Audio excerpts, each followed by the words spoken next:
The year was 1962, and the world stood on the edge of nuclear annihilation. Two superpowers locked in a deadly game of chess, each move bringing humanity closer to complete destruction. But what if I told you that the story you think you know about the Cuban Missile Crisis is missing the most crucial piece? What if the real turning point wasn't about missiles in Cuba at all, but about a secret demand that pushed the Soviet Union to their absolute breaking point? Most people believe they understand what happened during those 13 terrifying days in October. The textbooks tell us Kennedy stood firm, Khrushchev backed down, and America emerged victorious. But that's not the whole truth. Hidden beneath the surface of public negotiations was a private ultimatum so explosive that it nearly triggered the very war both sides desperately wanted to avoid. In this video, I'm going to reveal the classified details that historians have only recently uncovered. You'll discover the secret communications that were never meant to see the light of day, the behind-the-scenes power struggles that shaped global history, and most importantly, the moment when the Soviets looked at Kennedy's demands and said, "Enough is enough."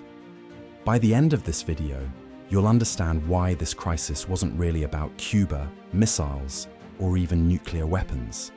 It was about something far more fundamental that would reshape the entire Cold War. Let me take you back to Moscow in the autumn of 1962. While American intelligence agencies scrambled to understand Soviet intentions in Cuba, Nikita Khrushchev was facing pressures from within his own government that the West never fully grasped. The Soviet premier wasn't just dealing with American threats. He was fighting for his political survival against hardliners who viewed any compromise as weakness and reformers who questioned whether nuclear brinksmanship was worth the risk. The crisis began not with the discovery of missiles in Cuba, but months earlier with a series of escalating provocations that neither side fully understood. Kennedy had inherited a complex web of covert operations designed to topple Castro's government. But what the young president didn't realize was that each failed assassination attempt, each sabotage mission, each economic sanction was being interpreted in Moscow as preparation for something much larger. Soviet military advisors stationed in Cuba were sending increasingly urgent reports back to the Kremlin. American reconnaissance flights were becoming more aggressive. Naval patrols were tightening around the island. Intelligence suggested that a full-scale invasion was not just possible, but imminent. Khrushchev found himself caught between his promise to protect Cuba and the growing realization that his own position within the Soviet hierarchy was becoming precarious. The decision to place medium-range ballistic missiles in Cuba wasn't made in isolation. It emerged from weeks of heated debates in the Kremlin, where voices grew louder and positions hardened with each passing day.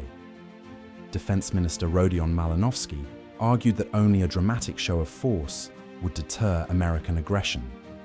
Foreign Minister Andrei Gromyko insisted that diplomatic solutions were still possible. But it was the younger generation of Soviet leaders who pushed for the boldest response. What these men didn't anticipate was how Kennedy would react when American U-2 spy planes finally captured photographic evidence of the missile sites under construction. The president's initial response was measured, almost cautious. His advisors presented him with a range of options from diplomatic protests to full military strikes. But as the days passed and pressure mounted from Congress, the Pentagon, and his own political future, Kennedy's position began to shift towards something far more aggressive. The public negotiations that followed were essentially theater. Both leaders understood that their real audience wasn't each other, but their own domestic political bases and allied nations watching nervously from the sidelines. Behind closed doors, however, a completely different conversation was taking place through secret channels that would ultimately determine whether humanity survived the month of October. The secret communications began through an unlikely intermediary. A Soviet intelligence officer named Georgy Bolshakov had developed a relationship with Robert Kennedy during informal diplomatic gatherings in Washington.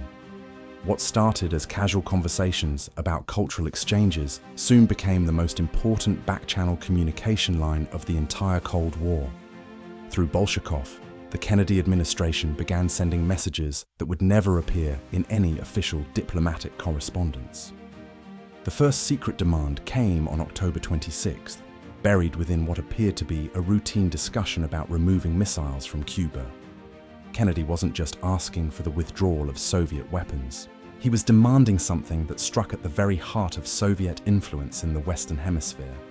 The president wanted guarantees that no Soviet military personnel would remain in Cuba under any circumstances. No advisors, no technicians, no naval facilities. Complete Soviet withdrawal from the island, but that was only the beginning. The classified transcripts reveal that Kennedy's team was simultaneously pressuring the Soviets through multiple channels. Secretary of Defense Robert McNamara was quietly informing Soviet contacts that American invasion plans were already in motion. Attorney General Robert Kennedy was suggesting that domestic political pressures might force the president's hand within days. Each message carried the same underlying threat: comply completely or face the consequences. What the Americans didn't understand was how these demands were being received in Moscow.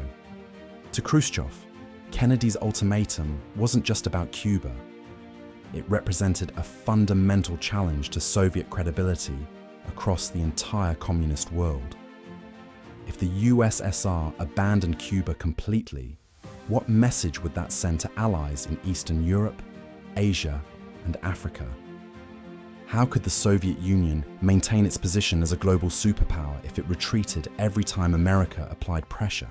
The moment when Khrushchev finally said enough wasn't captured in any photograph or recorded in any public speech. It happened in a private meeting where the Soviet leader realized that Kennedy's demands weren't about missiles at all, but about forcing the USSR into complete submission. That refusal to back down completely changed the trajectory of the Cold War forever. Understanding this hidden chapter reveals how close we came to nuclear war, not because of what was happening in Cuba, but because of what it represented for the future of global power.